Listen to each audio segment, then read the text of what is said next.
Wonderful SR ક્રિએશનમાં આપ સર્વેનું સ્વાગત છે। આજે આપણે જોઈશું શાળાએ મોકલતા પહેલા બાળકને વિદ્યારંભ સંસ્કાર કઈ રીતે કરાવવા।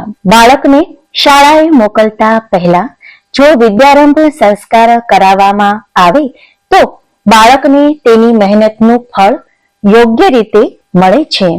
ઘણીવાર આપણે જોઈએ છીએ કે બાળક મોટું થાય ત્યારે મહેનત તો ઘણી કરે છે, પરંતુ તે પ્રમાણે તેને ફળ મળતું નથી। જો વિદ્યારંભ સંસ્કાર વ્યવસ્થિત કરેલ હોય તો બાળક ભણવામાં ખૂબ જ હોશિયાર થાય છે અને ખૂબ જ સારા માર્ક્સ સાથે પાસ થાય છે। મિત્રો, વિડીયો પસંદ આવે તો લાઈક, શેર અને ચેનલને સબસ્ક્રાઇબ જરૂરથી કરશો। સૌ પ્રથમ તો બાળકને જ્યારે શાળાએ મોકલવાનું થાય ત્યારે શક્ય હોય તો ગુરુવાર અથવા તો સોમવારનો વાર પસંદ કરવો। બાળકને સ્નાન આદિથી વ્યવસ્થિત રીતે સ્વચ્છ વસ્ત્ર પહેરાવા જોઈએ। ત્યારબાદ જ્યારે બાળકને કોઈ પણ વ્યક્તિ જેમ કે માતા, પિતા, દાદા, દાદી જે પણ વિદ્યારંભ સંસ્કાર કરાવવાના હોય તેને પણ સવારે વહેલા ઉઠી સ્નાનાદિ કર્મથી પરવારીને ચોખ્ખા વસ્ત્રો ધારણ કરવા। ત્યારબાદ બાળકને ભગવાન સૂર્યનારાયણનો અર્ઘ્ય અપાવડાવો।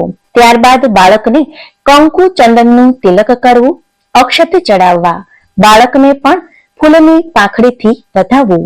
સૌપ્રથમ ઘરના મંદિરમાં ગાયના ઘીનો દીવો કરવો, ભગવાન ગણપતિની સિદ્ધિ બુદ્ધિ સહિત પૂજા કરવી। ત્યારબાદ કુળદેવીની પૂજા કરવી। ત્યારબાદ માતા સરસ્વતીની પૂજા કરવી। ત્યારબાદ એક શ્રીફળ વધેરવું, ભગવાનને ફૂલ અથવા તો ફૂલનો હાર ચડાવવો, ભગવાનની આરતી કરવી।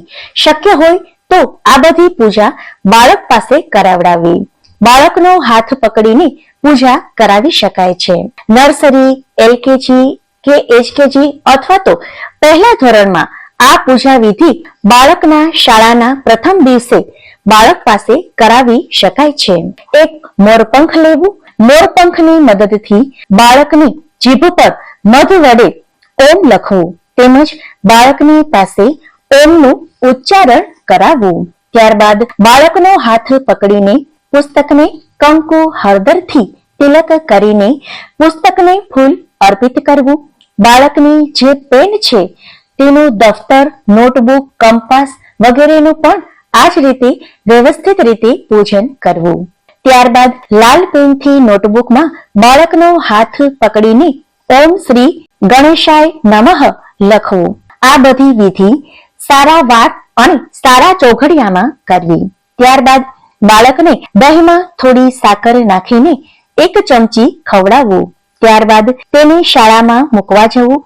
શાળામાં બાળકના જે ક્લાસ ટીચર હોય તેને પણ કંકુ હળદરથી તિલક કરવું, ચોખા ચોડવા અને તેમને શ્રીફળ સાકરનો પડો આપવો। બાળકના સહપાઠીઓને પેંડા અથવા તો ચોકલેટ આપવી।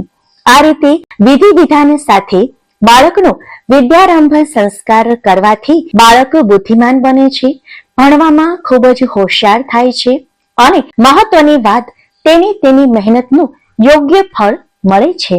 આગળ જતા તેને ખૂબ જ સારા પરિણામો પ્રાપ્ત થાય છે।